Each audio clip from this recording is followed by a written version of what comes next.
तेजस्वी यादव के CM face पर कांग्रेस के लगाए गए वीटो के बाद पटना में महागठबंधन की आज पहली बड़ी बैठक हुई।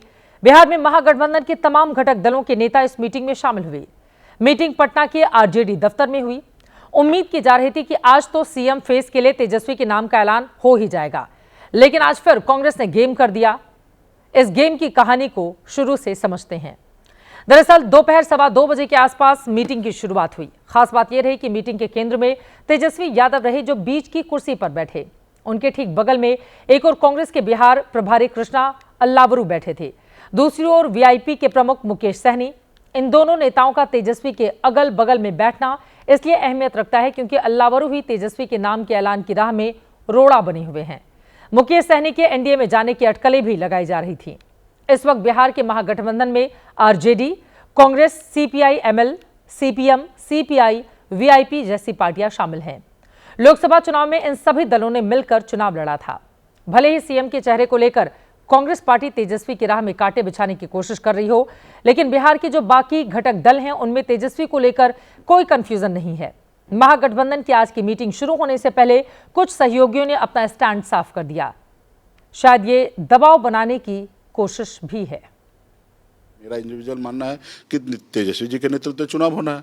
कोई दूसरा कोई चेहरा बता दीजिए ना, कोई ऐसा हो कि तेजस्वी जी के अलावा कोई तेजस्वी जैसा लीडर जो बिहार में है महागठबंधन में, इससे बड़ा कोई चेहरा होगा तो फिर सोचा जाएगा उस पर। तेजस्वी को आप लोग सीएम कैंडिडेट महागठबंधन का मानते हैं? तो गैर जरूरी सवाल है। तो बहुत पहले से सबसे बड़ी पार्टी है, अब वो सबसे बड़े नेता है, तो इसमें बेवजह से सवाल बनाया जाता है।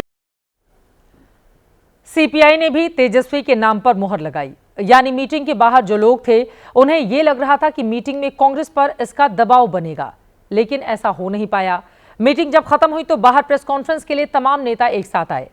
पत्रकारों को यह जानने में दिलचस्पी थी कि कांग्रेस का तेजस्वी को लेकर क्या स्टैंड है। सवाल कांग्रेस के प्रभारी से हुआ।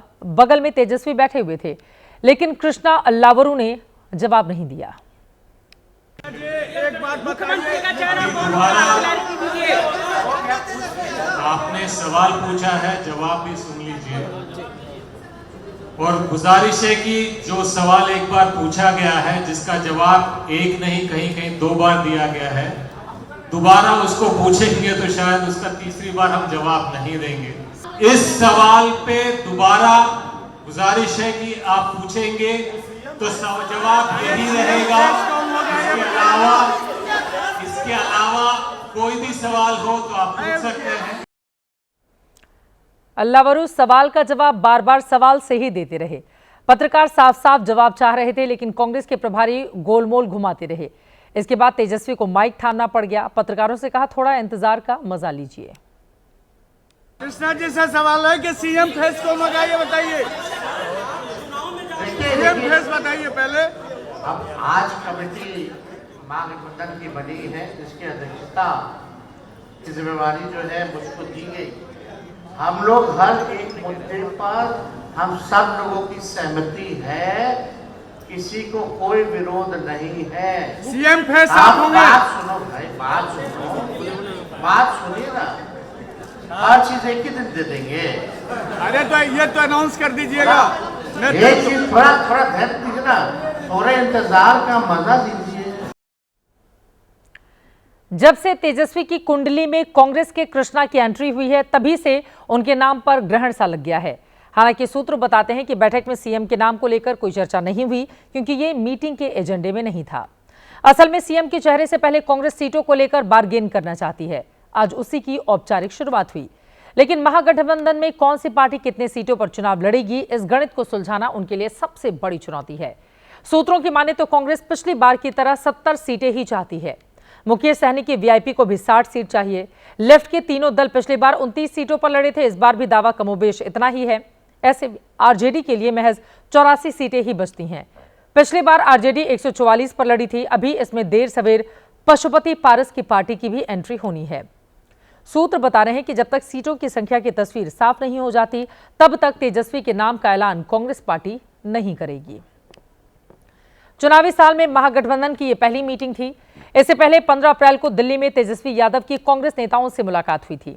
उस मीटिंग में चुनाव को लेकर दोनों दलों ने रणनीति बनाई थी। उस रणनीति को नीचे के लेवल पर पहुंचाने के लिए पटना में मीटिंग हुई। तेजस्वी यादव को समन्वय समिति का प्रमुख बनाया गया है। इस मीटिंग में सभी दलों ने मिलकर साझा न्यूनतम कार्यक्रम बनाने पर अपनी सहमति जता दी है। जिला और प्रखंड लेवल पर कार्यकर्ताओं के लिए समन्वय समिति बनेगी। चुनाव प्रचार साझा घोषणा पत्र बनाने को लेकर चर्चा हुई है। सरकार की नाकामियों को मुद्दा बनाकर जनता के बीच में ले जाने का फैसला लिया गया है। पलायन में, गरीबी में, बेरोजगारी में, बढ़ता अपराध में बिहार नंबर 1।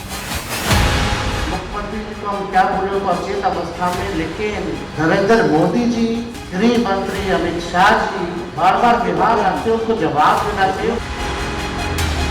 गिर जा रहा है, चूहा काट दे रहा है, चूहा शराब पी जा रहा है, ये हालत बिहार के हो। इंडिया गठबंधन की कोऑर्डिनेशन कमेटी बनाई गई है, जिसके नेतृत्व तेजस्वी जी करेंगे। एनडीए के जितने भी नेतागण हैं सब 20 साल पहले की बात करते हैं, पर 20 साल 2 दशक हो चुका है।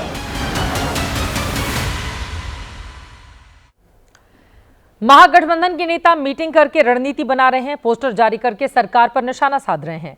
आज कांग्रेस ने पटना में पोस्टर लगाकर नीतीश कुमार पर सवाल उठाए। अलग अलग मुद्दों पर उनको घेरा है, तो जवाब में एनडीए की ओर से साफ कहा जा रहा है कि विपक्ष चाहे कितना भी जोर लगा ले, 25 से 30 सीएम फिर से नीतीश ही रहेंगे। कितने लोग भी मिले, महागठबंधन को पिछले 3 चुनाव से नीतीश कुमार जी के नेतृत्व में लगातार हराने का काम आदरणीय मोदी जी के नेतृत्व में होता रहा है, इसलिए आगे भी ये लोग हारते ही रहेंगे। इसमें कंफ्यूजन कहाँ है? नीतीश जी के नेतृत्व में हम लोग हैं, आगे भी रहेंगे। ये कहा जा रहा था कि एनडीए में चेहरे को लेकर कंफ्यूजन है, लेकिन इस मुद्दे पर बिहार की सियासत 180 डिग्री घूम चुकी है। सीट से लेकर चेहरे तक के चक्रव्यूह में महागठबंधन फंस गया है। अगर सीटों को लेकर बात नहीं बनती तो फिर इनका रिश्ता क्या चुनाव तक टिक पाएगा, ये कहना मुश्किल है। वैसे दोनों को पता है कि अलग होकर लड़े तो 2010 जैसा बुरा हाल कांग्रेस और आरजेडी का हो सकता है।